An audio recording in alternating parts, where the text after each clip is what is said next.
coming soon to this theater. I'm going to the lake this weekend with a couple of girls.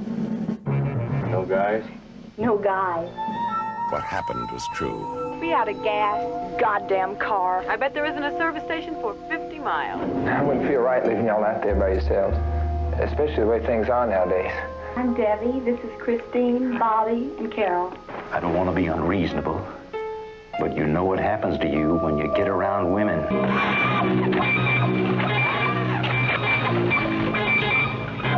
To those on the outside, peaceful and serene. To those on the inside, filled with terror and evil beyond belief. You're good at it, Paul. You've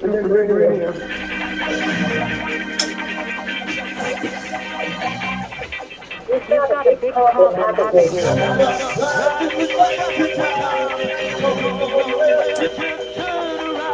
you? You ain't got no friends in the city. I do now, Paul. I'll see you Sunday morning. I might bring a friend out with me. You're going to stay the night, aren't you? Boy, ain't you ever gonna learn? You can't be around women. If this Sherry means so much to you, why do you want to kill her?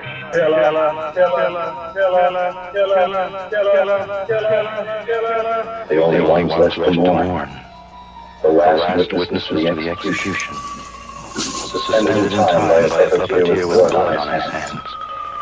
Little Broken dolls dolls that go on dancing after the music has stopped. 3 on me took. Such a gentle reading for such a gruesome film.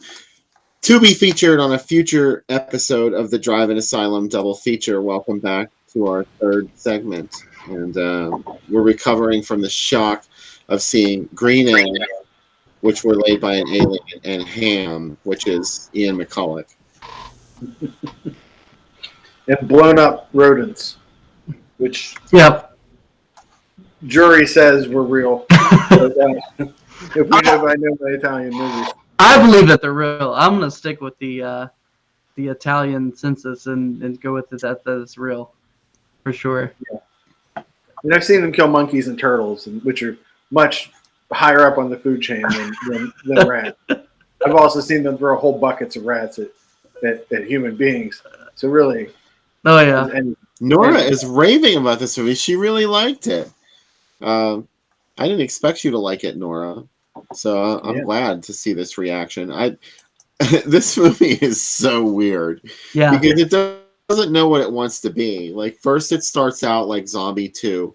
Then it turns into, like, after the initial explosions, which, they were so convincing, weren't they? Not. It was like people with a shower curtain over a giant exploding box on their chest. I love it, though. I do. I truly well, you gotta love it. Yeah. It's very gonzo. Yeah. Like, the first body that you see is, like completely brutalized, and it's like shot in a very, like, kind of Fulci-ish way, Italian way, and I love the gore in this movie. It's just over the top, and it's like, capitalizing on, like, what Alien was doing, but it took it to the next level, and that's what made it fantastic. It dared to bring it back. Chest burster. What's a chest burster? Let's do a body burster. Like, I love it. Did anybody else notice? One thing I never really paid attention to or thought about after the movie was over was the fact that when they walked into that cave on Mars, it was like they were walking into the mouth of a creature. Yeah, it was. Yeah. Like, the set design on that is... I never got that before, even though it's obviously teeth that they're walking into it. I guess I wasn't paying close enough attention. Yeah, I don't know if it was technically supposed to be teeth or just like weak, like, miniature design. Like, I don't know what it was, like, 100%. But I love it because they set it up really well, because they give you, like, the whited out, like, them walking through, like, Mars, because Mars is really cold, right? You guys know that Mars is, like, super cold. And it's like that's Kodiak, Alaska. Kodiak. And then they just find this cave, and it looks like the cave from, like, one of those that Christmas. You know what I'm talking about? Oh wait, your camera kind of froze up. It's like it's like the cave they fly into in Empire Strikes Back. Right. Yeah, they're in Hoth for a second. Or was that in Star Wars? I get them mixed up. No, you're right. So Sam, give us the Sam Panico reaction to Contamination. Is this one of your faves? It is one of my faves. I got to say, my favorite part that we were talking about while we were watching it in the beginning is whenever Colonel Stella is interviewing Tony, the NYPD cop behind the glass. She just doesn't take anything he says seriously. Then he drops the towel and she takes a look at what he's packing, and she's like, "No, I believe you." Oh, he's Italian. Oh, okay, Yeah. I get it now. She's like, "Yeah, you know what?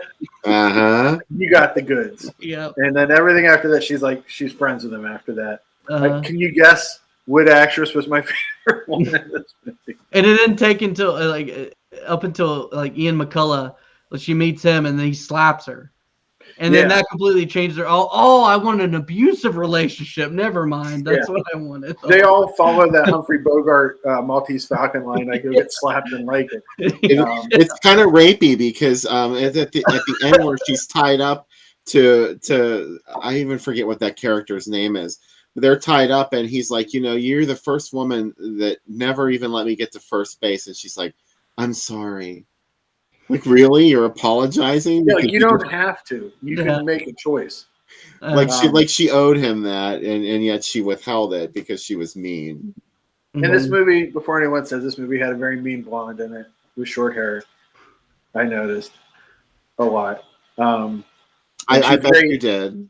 And she got killed, sacrificed for the weird aims of Hamilton. The second worst Hamilton that's ever existed in this movie, and and I don't know really what these aliens' plans are, but the funny thing is that I love that despite all the efforts of the humans, they forgot one egg on a street corner, and that's all it takes, just one. You let one of them eggs out, it shows at the end, downer ending, or if you're on the alien side, upper ending. We won. But the thing is with the eggs, that don't quite understand. Obviously, we're not meant to understand it. So the egg, the egg erupts, right? And it shoots its goo all over everybody. But then you have old One Eye, right? Yeah. Where does old One Eye come from? He was a spore. I think that's what Ian McCulloch says. Is that he started out as, or maybe Hamilton says it. Like after he's like, oh yeah, the master was a spore that grew. So he was a spore that returned to Earth with the eggs, and he just kind of grew somewhere. Oh, okay. On that coffee plantation. Obviously, because I was trying to I was like, oh, is there another one? Okay, so there's an egg on the street, right? So does that mean that there's another master? There could be. Sequel, hurry up. Also, I forgot to mention this was released as Toxic Spawn. Yep. In the U.S. as well, and also Lucy Cozy claimed that Canon Films added Alien before Alien Contamination. He had nothing to do with it, and he would never rip off another well-known science fiction movie. No! That's what I saw in the. I have the Arrow, and that's what he says. He wasn't. He loved Alien, but he wasn't trying to rip off Alien. And honestly, in Contamination, I can kind of obviously he was influenced. He was ripping it off. I'm trying to say he's not, but he totally was. The original script was called Alien Comes to Earth, and that was his idea, was to write this movie that sort of looked like it was a sequel to Ridley Scott's Alien, and yet he didn't have the money to shoot it in space, so he's like, well. The producer also wanted to make a ripoff of the China Syndrome, and also wanted to make a James Bond movie. Yeah. You can see all these things came together in this goulash. Goulash, that's perfect. Yeah, it's really whatever. It's the most stoner meal ever, right? What if I put chocolate on my scrambled eggs? It tastes like Alien Contamination. Causey wanted Caroline Munro for the lead in this. But the producer actually cast the actress that plays that role instead, Louisa Marlowe. Yeah, I don't know how to say her last name, but she was. I mean, don't trust me. She wasn't Luigi Quasi's first choice, and I think he sort of put her in all these like unflattering outfits deliberately, like because he was bitter about the fact that she was in the movie, and it wasn't Caroline Munro. I mean, I'm not being mean here, but the line between Caroline Munro and any other human being is like it's unfair. Yeah, it's unfair. I mean, she's an automaton of some sort or an alien herself, so it's very unfair. Yeah, she's a tough broad. Like that sequence whenever she goes up to McCullough's apartment, and it's like, you're a piece of shit, and he's like, I know, a piece of shit. I just drink all fucking day. I don't give a shit. And then she. And then he like, slaps her or whatever. That the whole sequence happens. It's like, let's go and figure out this whole coffee situation. Like I love that, how like a movie can like separate like this, like the third and fourth act by like a slap, and that's what this movie does. The costumes either seem as if a desert conflict is about to happen, or a hospital drama. And really, or a lot of towels, or a blanket. You can be infected, and you should be naked, perhaps, but you still get to wear a blanket. And I agree with what Scott said. Like, you don't like foresee like the alien creature, because I remember when me and Bill were talking about this before I did the live thing, and I was like, yeah, like the octopus thing at the end. He was like, it's not really an octopus. It's more like a Gumby kind of thing. And it's 100% true, because like I pictured like these things like flabbling like all over the place. Well, he does have kind of sort of things that do that. Yeah. So Cozy's a huge fan of stop animation. If you've seen his Hercules movies. I gotta watch them. Yeah, they're filled with clockwork monsters and ridiculousness. And he wanted a stop motion monster at the end, and the producers were like, we can make a suit. And Cozy saw it and was like, oh boy, this is real bad. So that's why there's so many jump cuts every time you see the monster. That said, pretty cool looking Cyclops kind of monster. I dig it. I like it too, honestly. I was real shocked the first time I saw this at The Cop Died. Especially an American in an Italian movie. I was like, what? Dude, the fact that someone built it and orchestrated its movements and everything is like awesome. I would like to like get some like background to like how it's operated, how they like sequenced everything, like when they were doing the shots, because like there's the part where it's like eating the body of, I can't remember who, but it's like his body goes in and it like clamps down on his waist, and like it's like sucking him in. The Cobb, it's the Cobb's body. Marina Masse, yeah. I love that. Yeah, that it was apparently supposed to move a lot more than it did, but the mechanisms didn't work right, so they just had to kind of film it sitting there, not doing very much. And I that they probably wrote that into the script about how it made the people come to them because the monster couldn't really move. Yeah, yeah, that's smart too, because it's got one eye, it glows, and it does the same thing, kind of like with Simon, where it's like it's ebb and flow or whatever, like. That's the thing that connects the two movies. Giant red circles. You did it. Yeah, there you go. Thank you. Special prize. An orb is in both movies. I expect a shirt quickly as possible. Yeah. What else was I going to say? If you like stuff blowing up real good, though, this movie's got a lot of stuff blowing up real good. And like, that's why I got a video nasty, because like, but people have a lot of clothing on when they blow up. And the clothing doesn't blow up. The clothing stays with them. It totally does. The monster ate all of that guy. You see Flab. Clothes and all. He ate all of that guy, and he even ate his shoes. Can you imagine? The monster is not going to waste not, want not, Bill. If you're coming to another planet and you get to eat something, eat it all. You don't know its diet. What's its diet? Yeah. I don't know. Maybe it likes shoes. It likes leather. It likes the Italian leather shoes. I mean, they're high class shoes. And if it was anything cheap, it would have spit the shoes out. How great would it if there was like an alternate scene where you see him swallow them whole, and then it goes, and just the shoes. I reject your shoes. Yeah. I reject your shoes. Are these leather? You monster. These are the Beatles shoes. Blah. The Italian. Yeah. But I've seen this movie 300 times now. I've seen it like 30 times. And I love it every time. It's great, and I still, like I said when we were watching the ads, I love thinking that people that are not ready for a Ouija Cozy movie went to the theater because, hey, it's Louis Coates and it's an American guy that nothing says this is going to be an Italian movie when you come to see it. Then you're confronted by this and you're like, wow, like once that first rat blows up, you're like, wow, I'm in for something. That rat like kind of blew my mind the first time that I saw that whole scene. Because, like you said, it's an Italian film, and you don't know if it's real or if it's not real. I'm going to say that it was easier to put a firecracker on a mouse's head than it was to simulate that special effect. I believe that. Yeah. And I know, if I know my Italian guys, look for, dare I say, Amityville Alien. Why is there no Amityville Alien? This movie could be that. And I don't know, did you guys notice how the climax of the film, when they go down into that thing and encounter a giant alien, they kind of did use that idea in the real sequel to Alien. Yeah. Where there was a big one at the end.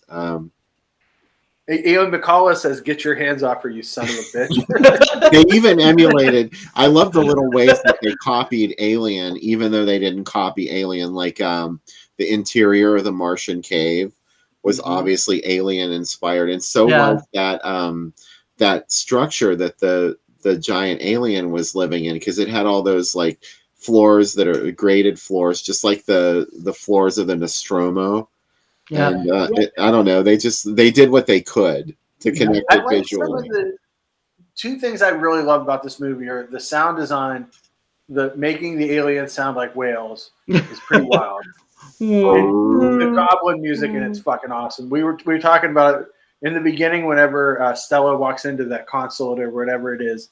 The horn solo that's playing in that, it's like no American movie would be like, you know what would be really good here? Some just fucking prog, like, some jazz coming out of it. I love that scene so much. And like, if I was going to clip anything from this movie, it would be that scene, because it's like it's such a good like instrumental part, and you can tell like when she walks in, like it even gets more like progressive and bombastic, and it's like I want to listen to more. I want more of that, and it's just straight up the Goblin killing it. How great that whole scene is about the buttons on the wall. Like, there's that machine. Who knows what it is? Oh, it's very there's complicated. That one dude in the background doing handwork, and he's just like, "Oh, I have to." Yeah, high technology. I think it's lesser technology of like Star Trek from like the original Star Trek from like the 60s or whatever. Yeah, I think the technology is even lower than like that level. Russia, China, they're all trying to get technology like that. Yeah, and he's just in back, like he's so devoted to like he's the best actor in this movie because he's just very much he's like, oh. Oh, wait, there's a guy naked. I have to press on and off continuously until this is done. Yeah, and he's great. Like he doesn't break character. He's awesome. He doesn't. No one does. Once they shift to the next like part of it, when the guy's like messing with the green button, it's like there's obviously a guy that's holding a blanket up with his penis, and it's like. Everyone else continues to use like they're all method. Yeah, they're all very method. Please refer to me by my character name, guy with buttons. Yeah, I will not. I am in character all day. Everybody in chat, thank you for hanging out with us on the third segment, and we remind you to click the like button, and the love button, and the share button if you're really the alien egg button. And be careful if you hear a sound that sounds like a blue whale. That's all I'm going to say. Oh, there's an egg. When I was a kid, National Geographic used to come with records. You remember that, Bill? When they put like a Flexidisc into National Geographic? I remember. And they had one issue that had sounds of the blue whales, and I was playing it. My dad just came in the room and was like, no. Just turn it on. We have another like connection with like Simon in this film because you have a sound effect that is pretty like memorable, and you have like in Simon you have woo woo woo like they have that, and then you have like the well sequence in this movie where it's just like it's like kind of the same thing, but in a different like cadence or whatever, you know. I will say, every time I stay in a hotel now, before I take a shower, I go out in the hallway to see if there's an egg out in the hall. You never know when those things could pop up. You never Like, know. Yeah, and it's like, well, what if it's? And I'm like in the shower and I hear, You know, when a hotel's always a fuck over moment too, because people have the keys to your room. yeah, Like someone has a key that they could get into your room, and those chains and the mechanisms they put on the door, they don't do anything. So you know, room service could get into your room while you're in the shower and leave an egg. You never know. yeah. I'm waiting for the sequel. As soon as you got it written out, I'm ready to direct it. Amityville Egg. Yeah. I want to know why she couldn't. I mean, she was, as you said earlier, she was a pretty tough cookie. Why couldn't she shoulder her way out of that bathroom? Come on, that door could not. Did you see the hotel they were staying in? That door was not made of really solid stuff. That was the Michelin star hotel of whatever country they're supposed to be in. Like, that's as good as it gets. You could feel that was definitely one of those like hollowish doors, you know, like you could probably punch it and you'd be okay. Yeah. Like a light punch. She could have she could have thrown her shower curtain over the egg at least. Yeah, and the egg doesn't even seem like that opposing. It's just like the egg is like kind of in chill mode. You know, it's just it's like I'm kind of just like you just took a shower, it's humid in here, and I'm enjoying it. You know, just go about your day. It just kept honking and honking. Whereas if she was a minor, it keeps honking and honking. Well, these aliens are very chill, like you said. They're like, hey, I would like to take over your planet, but I'm just gonna sit out here in the hall. And when you're ready for me to take over your mind, I'm just out here. Let's do it. I'm here whenever you're ready. Like what? If you want to. What's in the egg? Like it's just goo. Yeah. It's not like alien. Like it's not like really there's an egg and it's this thing that like latches onto your face. It burns it's one scientist. The one scientist it burns. Everyone else, it's just kind of obsessive.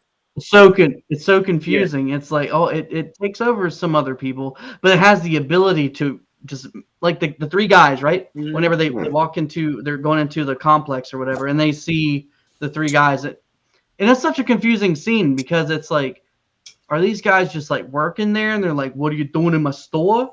Or are they like, you know, are they like alien infested? Obviously they're like infested by this thing. But they don't instantly explode like everybody else. They're able to contain it. Just like the guys in it's so confusing. I love it though. I think you're thinking. You just spent more time thinking about it than Lewis Coates did. Yeah, but I'm gonna continue to think about it for the next. Yeah. They do whatever the script needs at that given moment. Yeah.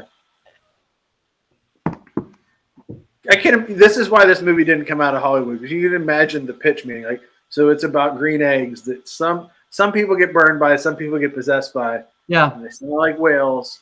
And a New York cop, a secret agent, and a doctor, and coffee. And what? Like, wait, hold on, go back. And no. Can we give you some notes? No. Yeah, we're good. Yeah. I don't know. It's so great. It's one of those ripoffs that is. I don't really say ripoff because it doesn't really feel like obviously, I mean, I get that it's, you know, ripping off that or whatever, but not as much as like a Shocking Dark or like Robo War or whatever, where it's like, this is obvious that this is Predator. Like, it doesn't feel like that as much. Well, it's the difference between Luigi Cosi and Bruno Mattei, where Luigi Cosi's like, I'm inspired by. Bruno Mattei's like, can I actually take the footage from this movie, which he did. Yeah. Like, there's like Goldberg's theme shows up in one of his movies. Like, why? There's a whole scene from Under Siege chopped and put into one of his movies, and K-12 the Widowmaker, like, and not just like, oh, like it's like it. No, it's the actual footage. So like that's the difference between them, you know. Well, also don't forget this movie came out in 1980, and there was another Italian alien ripoff movie that came out that same year, Alien 2. They actually dared to make a movie called Alien 2, and apparently 20th Century Fox tried to sue them and get an injunction against them for marketing this movie. But somebody pointed out that the title Alien couldn't have been copywritten because there was a novel in the 1930s that was published that was called Alien. Oh, wow. So they couldn't stop them from calling the film Alien 2. But this movie, Contamination, is a lot better than Alien 2, I have to admit. I think it's fun. I wonder if at some point did the studios be like, we have to hire someone just to sit in Italy and just watch out for these fucking movies after, you know what I mean? Yeah. After the I would have volunteered for that job. Oh. That's what it feels like 100% in in Robo War, especially because I feel like there's scenes like that are straight up taken, like the knife scene. I feel like that's in Robo War, like when he throws it, like stick around, you know, like that thing is like in that movie too, and I'm like, wow, he's straight up just like did that. Like that's 100. Like you have an iconic movie like that, and you're ripping it off, and that's kind of cool at the same time. Like, are Arnold's guys called the badass motherfuckers because that's the name of Red Brown's group in Robo War? Yeah. Or big ass motherfuckers. It's never really decided. It's just BAMs. Oh man. Yeah, Robo War is a rough watch. Even for someone like me that likes Britta McKay, I struggled, but it kept me entertained because I was like, when am I gonna like hear something that I've heard from Predator? You know, Predator. Yeah. So it kept me intrigued. I also like that the robot becomes kind of like sympathetic at the end. The Predator never becomes sympathetic. They're like, no. What if we throw this twist in? Yeah. I remember hearing about alien contamination in For Famous Monsters. Forey Ackerman always had an article about upcoming fantastic films, and he had a little blurb about Alien on Earth, which was another title for this movie. It was never actually released as that, obviously, but that was a working title for Contamination, actually. Whereas Alien 2, Alien on Earth, okay, is what it was going to be released as in the States. And the funny thing is the other movie called Alien 2 that I mentioned, that also had a similar title. It was Alien 2 Sulla Terra, which I believe means under the earth. Mm-hmm. So that was kind of odd. Mm-hmm. But there were two movies that tried to have a similar title. And Michelle Suave is in Alien 2 on Earth. He shows up. Yeah, that's right. Yeah. He loses his head. Yeah, and then the other movie, too, Bill, that was presented as a sequel to Alien is The Intruder Within. Starlog actually had an article saying that it was an official sequel. And I was like so excited as a kid, and then I saw it. I'm like, it's no. at all. And plus it came out in 1981, which was, a long time after Alien, comparatively. So it was a TV movie. Yeah. For anyone who doesn't know that. I saw a comment that someone said it's a movie about nothing, and I feel like that's a lot of 70s and up to early 80s.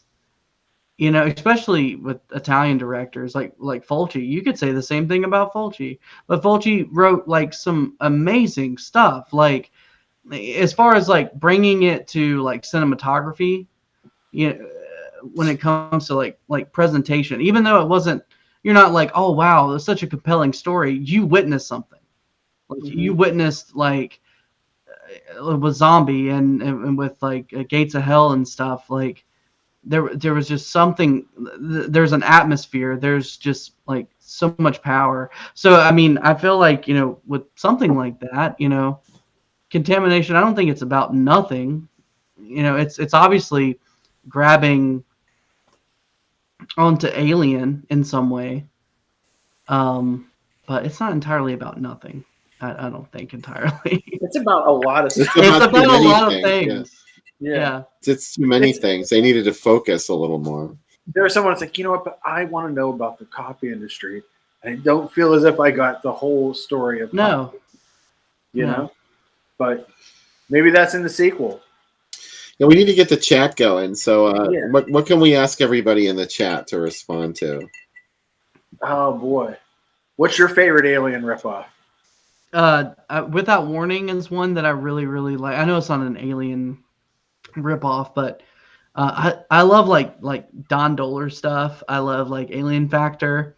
God, dude, Don Dohler's just like, he's like kind of like, he's my favorite director in a way, because he's kind of doing what I want to do, and I want to like kind of like Romero did, where like Romero was like, I'm gonna do stuff, but I'm gonna kind of do it in the comfort of my own state, or whatever. Yeah, that's kind of what I want to do too. Those two people really inspire me, and I think Don Dohler was honestly pretty awesome director, and he was a very talented guy, like very, very talented person. Yeah, I mean, you had to be to make movies like he made. Mm-hmm. Yeah, I mean, they're not high art, and they're not even like traditionally good movies, but he really worked hard to bring those to the screen, and that took something, especially with such a small budget. Oh yeah, like stuff shot in like his backyard, and I don't know. I think that's neat, man. I love that. What's your favorite Alien ripoff, Bill? I'd probably Extra. Yeah. I know I probably say something different every time somebody asks me this question. I feel like someone just asked me this question and I didn't. I was thinking Galaxy of Terror was going to be your answer. Galaxy of Terror. It's a toss-up between those two. Gigi, Good Call Lily Cat is an anime that is very, very close to Alien as well. I don't know what that is. Yeah, it's an anime. Yeah. Is it? Yeah, and it's very Alien. Have you seen Gigi, have you seen Blue Indigo or Perfect Blue? Blue I think it's called Blue Indigo. Blue fuck. It's kind of like kaiju-ish, where there's like you've got like this band of like people that are in like robo suits and stuff, kind of like Gundam or whatever, and they're fighting off like this pandemic of like kaiju-ish monsters, and it's cool. When you talk anime, that's a cool one. I really, really like that one. It's like Blue something, Blue. Maybe it's Blue Indigo, Blue. I don't know. I got it on my Amazon. I'd have to look it up. Extra is great. Now, if you only love The Child as much as you love Extra, yeah, well, I dig. You know what other one I like, Bill? Is could I consider Life Force an Alien ripoff? Sure. Yeah, then Life Force it is. And Life Force is its own thing, right? Yeah, I don't know. I mean, I think it doesn't necessarily have to rip off the story of Alien, but it could have been made in the success of Alien, which Ed mentioned Outland. Yeah, and that's definitely comes to mind. It's not a horror movie. It's not a rip-off of Ridley Scott's film, but it probably got made and bumped up because of Ridley Scott's film. Another one would be Saturn 3. Saturn 3 was a movie that was definitely meant to cash in on the hype of Alien, just because those kinds of space opera films were suddenly in vogue. It's that like destroyed tech, like the idea that like, you know what I mean, that like, oh, technology isn't going to be as great as we think it's going to be. Plus, you can't not mention Star Wars. Yeah. Even though it's not a horror film, but Star Wars is the reason that Alien was made. Mm-hmm. And just to throw in real quick, I said Blue Indigo. It's called Blue Gender. I had to find it. Blue Gender. It's well worth a watch. It's pretty cool. But yeah, I had to find it because I was like, I knew I said it wrong. The Child sucks ass. I would agree with Ed. I would say Galaxy of Terror is definitely an Alien ripoff. It has enough. How does The Child suck, dude? The Child. She hates it, and she's standing her ground. Man. That's cool. That's cool. I'm okay with it. Show it twice now. I'm okay with it. It's I don't understand it either. I don't know how anyone could say that about The Child. I feel like it's almost one of those situations like, can I come watch it with you? Please. We need more. Can I show you why I love it so much? Because you introduced me to that film, and I was just like, good God, this movie is so good. Like, Really? yeah. That makes me feel good. Mm-hmm. I introduced Sam to it too, sort of. At a party, But- yeah, it was playing in the with no sound No at one of Bill's sound. parties, and I was like, "What is going on?" Yeah. Well, the And I- music was so loud. I mean, I was like, why turn the sound up on the TV? It's That's the only same. That's the same way I felt with your guys' last episode when you did the Black Room, and you did like some awesome movies, like just very obscure, like on the border of like a psychedelic, because like they're changing so much, like progressive 70s, like I don't know what genre it is, but I love it. I loved it so much.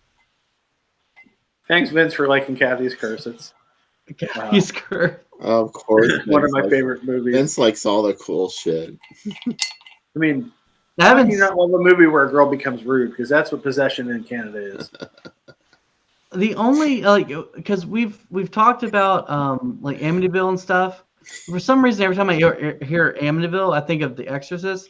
And my favorite, well, I haven't seen all the Exorcist film, but one of my favorite films is Exorcist 3, because I'm like a huge once I've discovered like George C. Scott, I did like 3. he was another like actor that was just like blew me away, because Newcastle After Dark, which you guys have been associated with before, they did a they have a thing on their channel where they did like his dreadful and his performance and stuff. Like, it's another one of those like actors that have been like forgotten basically, and it's like it just like makes me like so. Like, it makes me want to do what I do, and as far as like doing movies and stuff like that, because like I don't want these people to be forgotten because they're amazing, you know. And George C. Scott's one of them. There is an Amityville Exorcist, by the way. I saw it. There is. Yeah, the solid half-star movie. See, there are good things in the solid world. half star. Some things in the world are as they should be, and that's one of them. Yeah, it's no Sharks of the Corn, but what else? That's great. That's a movie where a cornfield has sharks flying through the cornfield, and it's Children of the Corn mixed with Jaws. Noah's Shark also came out this week too, which is a movie about people trying to find Noah's Ark, and it's guarded. Noah Shark, and not Nova, Noah's Shark. but Noah Noah's Shark. Yeah, I thought you said great. Nova. I thought you said that's one of the Nova best things. Shark. Like, where that's one of those ones where you get the name and you're just like, I'm gonna do nothing else. Like, let's make a fucking poster. I'm about to eat a bunch of carbs and watch this shit. Yeah, right now. it's like, dude, Noah's Shark. You can just film a fucking fish tank, and that's it. You don't got to do anything. Like, it's gonna sell itself. Like a good poster in that line. Throw it in Walmart. It's in Walmart. Someone's gonna buy it. It's $6. It's the same thing with like Sharknado stuff. It's the same thing. It sells you. Well, I love it. Someone made 2-headed Shark Attack, and they're like, "What if we make 3-headed Shark Attack?" And now they're up to 6-headed Shark Attack, and it literally looks like a fucking pentagram of sharks around a beach. And it's just like, what? How? Why did we get this far? Like, why? Why do we have Sharkopus? Like, a shark that's an octopus. Like, is nothing. You don't play God with shark movies. They're just trying to remake Monster Shark. They really are just trying to make, and who shouldn't be trying to remake Monster Shark? But when are we going to get a nice Blu-ray release of Monster Shark? Has there? I've never heard of that movie. Like it's Lamberto Baba's. You might know it in the States as Demons. Devilfish. It's also called Devilfish. Speaking of, I have the Lamberto nice. Baba. What the hell happened to Rosemary?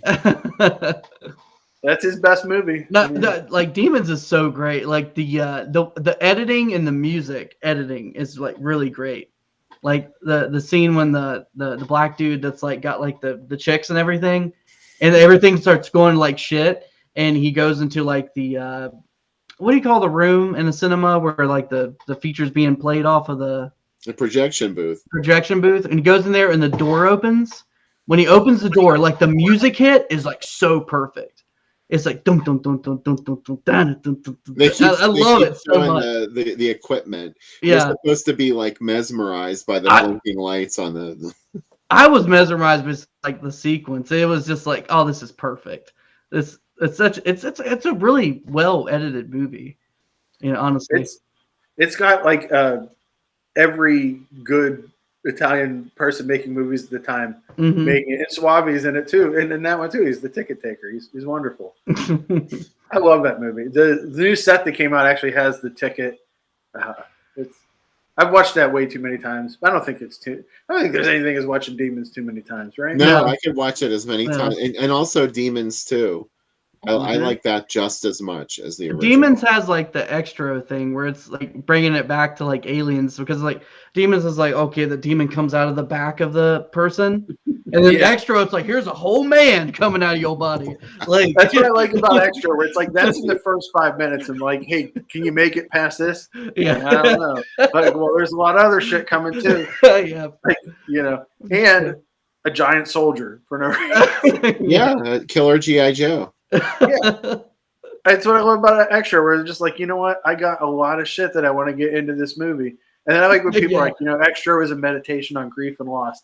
Is it? I'm all for trying to. I have a whole site about trying to find out the good in movies. Isn't that what I do all day? But like on Extra, I'm a little bit like, it's sometimes a cigar is a cigar. It's just as fun to find these readings in films, though, as it is for who cares if that's what they intended. See, I knew that like fan theories about The Shining, and it's still interesting to talk about that stuff to some people. Yeah, but The Shining. When you said like The Shining, like when I've seen the movie so many times and I forget the boy's name. Danny. When he's riding his bike around, and how like the things that are like off frame or like you are in frame, but like like the table with the tree and stuff like that, like things are like, it's like he's riding his bike and then he enters like a dream sequence, or like the more like ghostly part of the hotel. Did you guys ever like notice anything like that, or like? It's one of those movies that like, dude, Stanley Kubrick just is one of those like, you just have to like sit there and like watch every single little second, because he's so powerful. Died for that single little second, so you better watch it. A small part of the actors died with every second of those movies. Oh yeah. A poor freaking Shelley Duvall, dude. She was abused. Every time I watch that movie, I'm like, what take number was this that made it into the movie? This is like take like 467 of them just doing the same take. And oh gosh, like, did you use any of this footage? Like, this film was real expensive back then. This wasn't shot on video, like digital. Like, we're doing a lot of work. Oh yeah. Gigi says it's not a meditation on grief. No, it's not. I brought that up because I know that specifically upsets her. So, in a nice way, I wasn't trying to make fun of her. It is not what? Extra was not a meditation on grief and loss. There's always these think pieces that come out, and like, oh boy, think pieces. like people that get paid a lot of money that say Halloween and Texas Chainsaw are the same movie. For variety, that's still my favorite one because of the slasher kind of thing. Yeah, it's like, isn't it just a ripoff? Is it? Texas was the let me just say this because I just like kind of saying it. So like Friday 13th was the first horror movie that I remember seeing. Friday 13th Part 5, where Jason is not the killer, and it's Roy, real good old Roy, and there's a scene where the paramedic guy like goes to pick up Lana, and he's like, it's snowy in the mountains, sunny in the valleys, and snow flurries up your nose. And it's like, that scene was so like powerful to me. And then you have Lana on the inside, and she's like, it's showtime, and she pulls open her thing, and you see boobs. That's what you see. And I was a kid, and my mom was dating a guy at the time, and I was very young, and he was like, no, those are fake. and it allowed me to continue to watch the movie, and then that's where I technically fell in love with Jason. It's Jason not being Jason, but Texas Chainsaw Massacre was the first movie that haunted me, where it told me that movies that are shot like this and look like this and have a grain, because the 70s have a grain to them. With a lot of films, there's a graininess to them, and it told me, don't watch that. Don't watch anything that looks like that. You're okay in the 80s. The 80s is kind of safe, but the 70s is dark, you know? And it's very true. I think so, even till today. Because the 70s happened before you were born, and technically you were dead in the 70s. Yeah, that's true. But no, the 70s is like, the 70s just has like so many like powerful movies. 80s obviously did too, but it not to the extent that the 70s did. The 70s was just recreating the will to give the 80s, you know, to give the 80s the slasher genre or whatever. So I don't know. The 70s is what I kind of like continue to crawl back to, because it's so just 70s bizarre. is our jam on this show. We do a lot of 80s stuff, but I don't know. Sam is like into he has a much wider range of stuff that he's into than I am. I tend to be very narrow. Like, I want to find the weird 70s films that I didn't catch, you know, the first or second time around. Yeah. Sam is an omnivore. He devours movies. Yeah. I'm very much the same as you, Bill, and I'm very much also in the same vein as like maybe what Sam is into too. I get obsessed about things. I am. It's like I just want something that's going to take my brain to a different place that I didn't quite experience before. Simon, the King of the Witches, was a movie that did that for me, and you know, there's a lot of stuff that's done that with like I said with Texas Chainsaw Massacre. Like, that was just such a like page turning movie. You know, Eaten Alive is another page turning movie, like another Tobe Hooper film, because it's like you're seeing like, dude, I love the freaking score, and I love Tobe, like that's what I love about like early Tobe stuff, because it's so like depraved and like just rancid. It's what Rob Zombie wants to be, but he can't do it. Like, he's not Tobe Hooper, you know? Sam always says that Eaten Alive is the best movie that Rob Zombie never made. 100%. I feel that vibe for sure with that. And like Neville Brand is like so amazing in that movie. Like, I just always just want to be like, just pay attention to what he's doing. Like, because he's like literally, he's very physical. Like, in the first scene of that film, dude, like when the girl like comes from like the place where she's like with Robert England or whatever, and she's gonna go stay at the Starlight Hotel, and then like he's like, oh, you're one of them Maddie girls or whatever, and he starts like attacking her. Like, oh my god, dude, it's so real. The same thing he did with Texas. It feels so freaking real. And I don't know if you it's like the scariest stage play you ever saw. Yeah. But a lot of Italian horror does that with like the slaps and the very aggressive, like I was talking about with the Bell from Bell of Hell or whatever. It's got sequences like that where it's very, very intense and gritty. But Sam, what were you gonna say? Oh, I was just gonna say, like, I love the thing about Tobe Hooper is like the violence feels unexpected, and therefore it feels more real. Mm-hmm. It feels like when you've been in bad situations in your life, he's really good at capturing that. Yeah. But also with like a weird sense of humor in it too, where he considered Chainsaw a comedy, which is maybe speaks to his mindset. But like, you know, they're great, and I always think of it as like movie drugs, right? Like Italian movies, like the right Italian movies are like give me the same high that I get from drugs. So it's like I have to find another one that gives me that same feeling, and it's hard because after a while it's like, that doesn't work as well as once you've had a couple of them, or you know, you want to find something a little more refined or crazier. But luckily, there seems to be, at least now, I don't want to jinx it. Like, there's a pretty good well of wild Italian stuff out there still that not everybody's found. Yeah.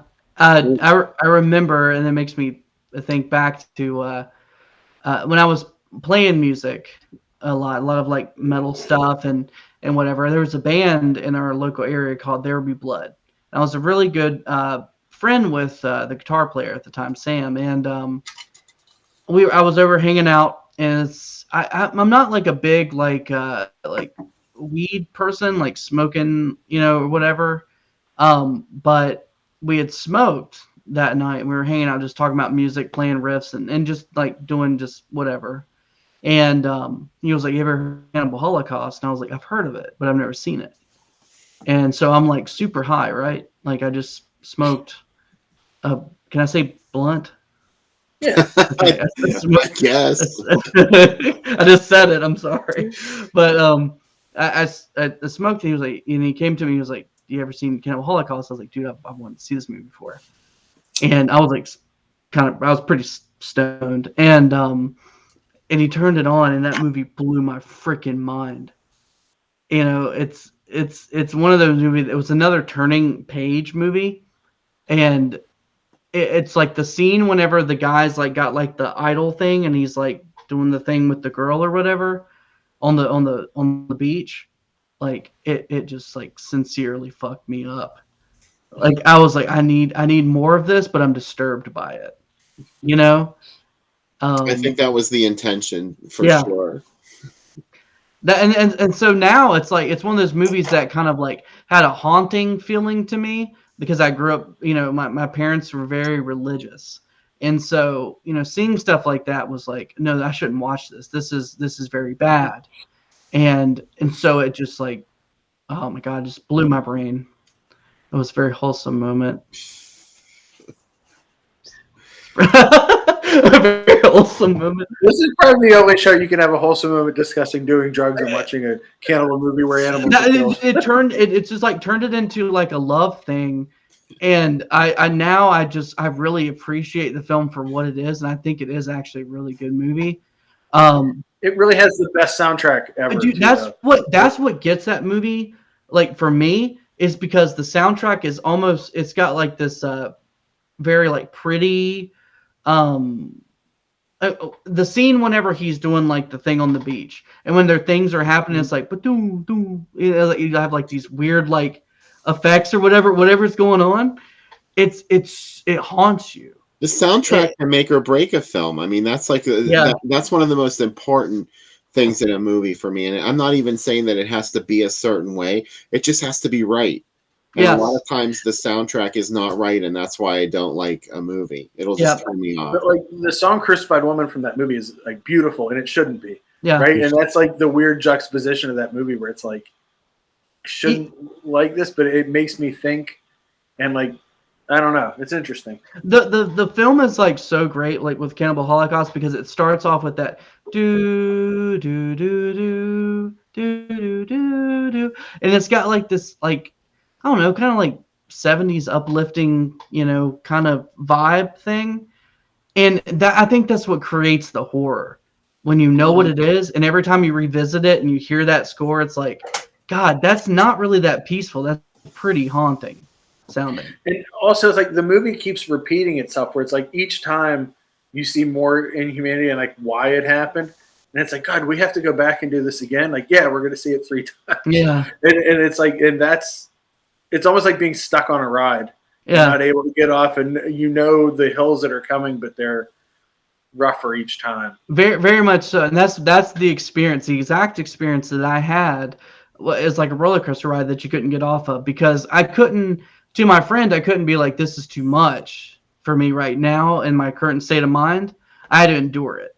And I think that's what made it even more impactful to me, that I just like, instead of being like a little punk or whatever, like, man, I can't handle this right now, dude. This is too intense, bro.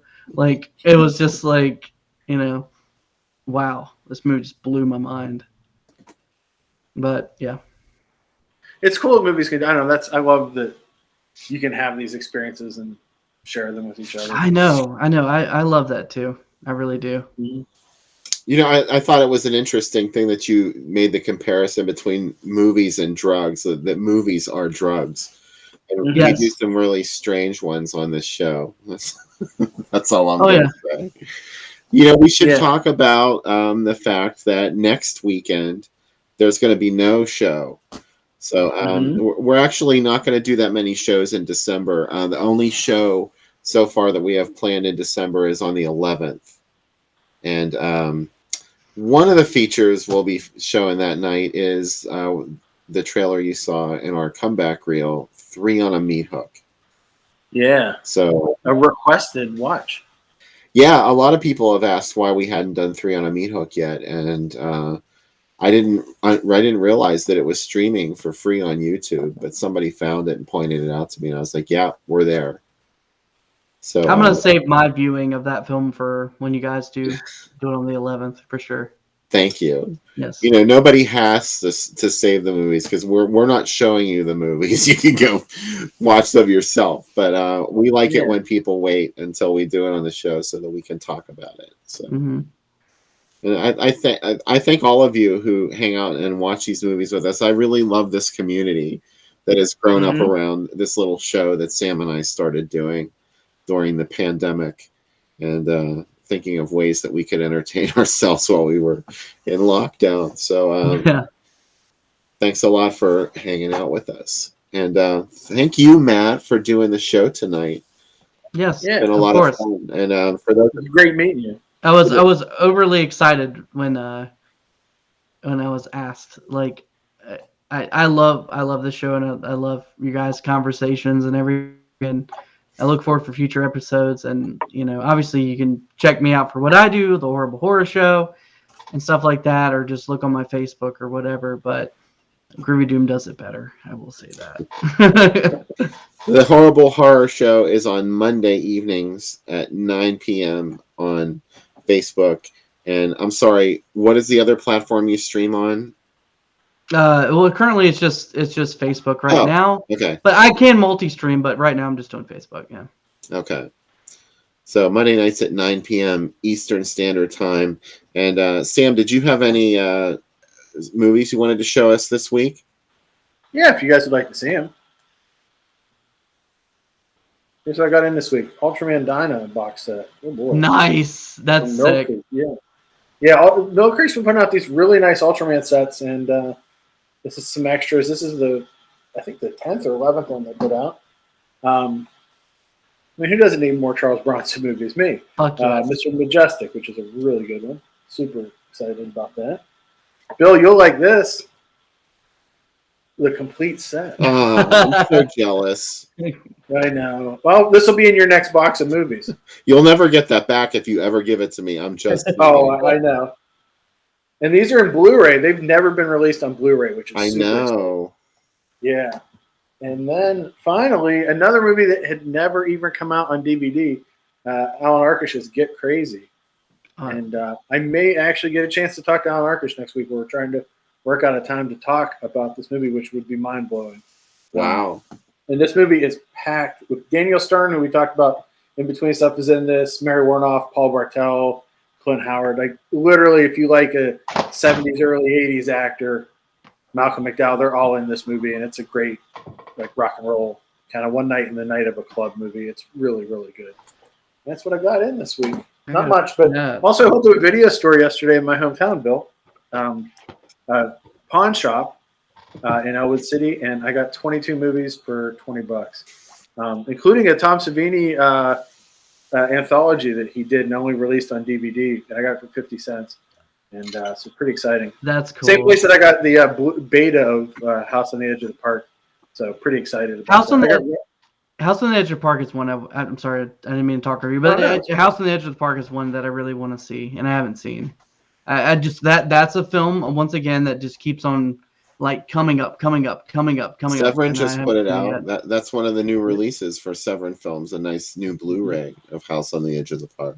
Nice. That's what I need because I keep on for some reason I got with like House on Dead End Street, and so I got that movie and it was like, oh, this is not the movie that I was what that I wanted to get, but I still like that movie, but I'm trying to currently interview Brian Paulin, so I have 2 of his films here that I would highly recommend.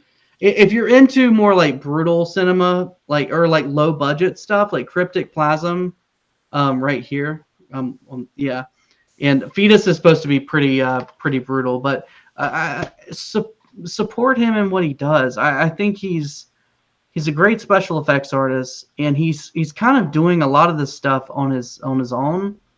And when you watch the films, like obviously you can see that there's low budget.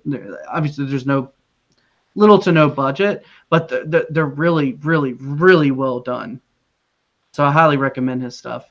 And I talked to him about like interviewing him for the 29th. He said yes, and I think he thought I was like someone bigger than I was, and he hasn't messaged me back yet because he was like, yeah, dude, I like Friday the 13th part 2 a lot too, and I was like, yeah, dude, me too. I love that movie so much, and we had like this, we just gushed for a minute, and then he was like, yeah, I'll message you when in a little bit, about showing the movie, because I want to show the movie and interview him at the same time. And I asked him, I was like, would you do a live interview? And he was like, yeah, dude, I could do that. And I was like, oh, really? That's so cool. Like, oh my God, I got it. Like, that's awesome. But he hasn't messaged me since, so. Nothing against him. I know he's busy. He's currently working on another movie, so I'm not even batting an eye to it. I totally get it. Well, I hope he gets in touch with you and follows through. And we're glad that you came to do our show live tonight. We had a great time. I know I sure did. Me too. We hope you'll come back again sometime soon. For sure. I would love to. Awesome. All right. Well, thanks to everyone for hanging out with us tonight. And be safe this week. Come back on December 11th. We'll be here with 3 on a meat hook and another mystery movie on the Drive-In Asylum double feature. Under 17 not admitted without parents or guardians.